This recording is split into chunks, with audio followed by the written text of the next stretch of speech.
En 2014, il a fait sensation avec son premier roman, Ressac. Il revient avec un second qui s'appelle Malgré elle, aux éditions Fleuve Noir. Et c'est David James Kennedy qui est avec nous pour tout nous dire sur ce roman. Bonsoir, merci d'être là. Bonsoir, merci d'avoir invité. Chez nous, je précise que vous êtes de la région puisque vous êtes pharmacien à Villeneuve-d'Ascq. Oui. Et c'est vous qui avez écrit donc ce livre, Malgré elle. Vous nous plantez un petit peu le décor, le pitch ? Oui, tout à fait.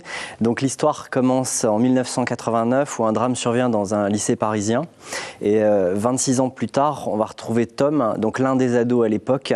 Et il vit toujours à Paris et découvre un message abandonné sur son répondeur. Ce message, c'est un appel au secours. C'est une voix du passé, celle d'une ancienne connaissance de lycée qui autrefois lui a sauvé la vie. Et en quelques heures, Tom va tout quitter pour honorer sa dette. Tout va basculer. Hein. Tout va basculer, il va partir pour l'Europe du Nord jusqu'aux confins des côtes suédoises, mais il ne reverra jamais son ami vivant. Et ce sont les éléments qu'il va découvrir sur place, à savoir un mail angoissant et des photos dont certaines datent de 89 et qui très vite présenteront un caractère impossible, qui lui feront penser qu'il s'agit d'une vengeance. Et une vengeance dans laquelle Emma, la jeune fille dont il a été le plus proche durant toutes ces années de lycée, a de grandes chances d'être impliqué. Et à partir de là, il va se retrouver embarqué dans un engrenage infernal et il réalisera peu à peu qu'Emma n'a peut-être jamais été celle qu'il croyait. Ouais, alors c'est un perpétuel retour en arrière, voilà, il y a des ponts entre le passé et le présent. On voyage beaucoup aussi dans votre...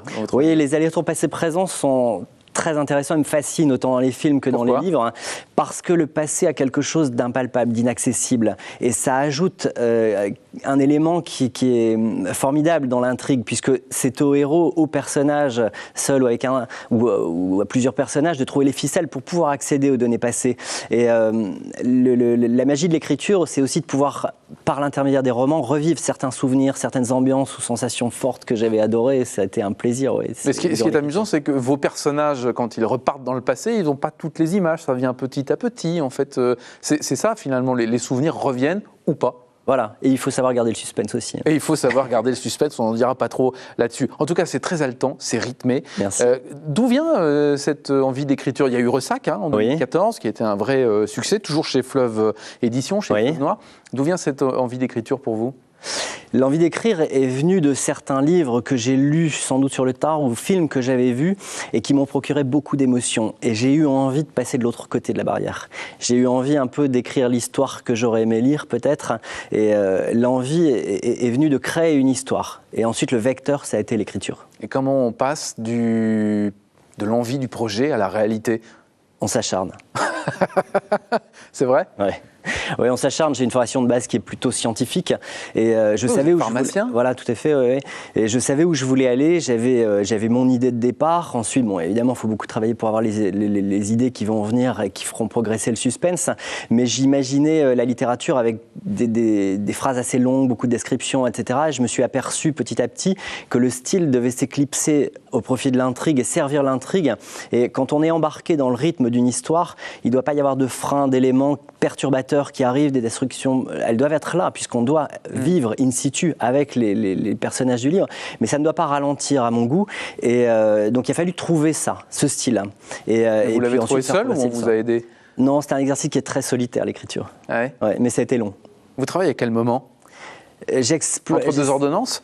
Non, quand je suis à la pharmacie, c'est de la pharmacie uniquement, mais j'essaie d'exploiter tous les moments disponibles.